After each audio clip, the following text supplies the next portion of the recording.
నాకైతే ఈ ప్లాంట్ని చూసినప్పుడు అసలు ఇన్స్టెంట్గా ఒక లాంటి వైబ్ వచ్చింది guys. Look at the colour. అసలుకి ఇది మనము లాస్ట్ టైం సోమశిల రిసార్ట్కి వెళ్ళినాం కదా, ఆడ కనిపించింది అనమాట. సో నేను తర్వాత గూగుల్ లెన్స్లో I was checking for its name. మీకు అందరికీ చెప్పాలి కదా నేమ్. చూస్తుంటే నాకు 2 నేమ్స్ వచ్చినాయి అనమాట. ఒకటేమో బ్లాక్ స్వీట్ పొటాటో వైన్ అని వచ్చింది, ఇంకొకటేమో బ్లాక్ హార్ట్ వైన్ అని వచ్చింది. 2 అయితే సెట్ అయ్యేలాగానే ఉన్నాయి names. But I'm guessing definitely there was not sweet potato under it. What you think guys? మీకు ఒకవేళ తెలిస్తే let me know the exact name of this. కానీ కలర్ అయితే అసలు ఎంత మంచిగా కూడా. I use to have one dress guys ఈ కలర్లో. బాగుంటుంది కలర్ అసలుకి.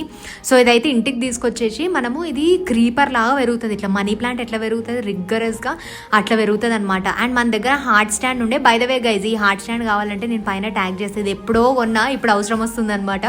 సో ఇదైతే మనం vermicompost, cocopeat, red soil మిక్స్లో పెట్టేసి మంచిగా ఆ హార్ట్ ఈ స్టాండ్ ఏదైతే ఉందో దానికి అంతా చుట్టేసి పెట్టినా అనమాట. దీనికి యాపిల్ ఆరెంజ్లు ఏం గుచ్చి పెట్టలే, జస్ట్ డైరెక్ట్లో మట్టిలో పెట్టేసిన. And I'm just waiting for it to grow guys. ఇది మంచిగా గ్రో అయితే వేరే దగ్గరికి షిఫ్ట్ చేస్తాం. అండ్ కలర్ అయితే అసలు అమేజింగ్. అది చూస్తుంటే ఇట్లా చూడాలనిపిస్తుంది నాకైతే. హోప్ఫుల్లీ ఇది ఏనుకుంటేనైతే అసలు దీంతో మంచి మంచి ఇట్లా ఆర్నమెంటల్ డెకరేషన్స్ చేసుకోవచ్చు ఇంటి దగ్గర. అండ్ మన దగ్గర అన్ని గుంజలు ఉన్నాయి కదా పెంకల కింద, వాటికి కూడా చూడితే బాగుంటుంది అనిపిస్తుంది.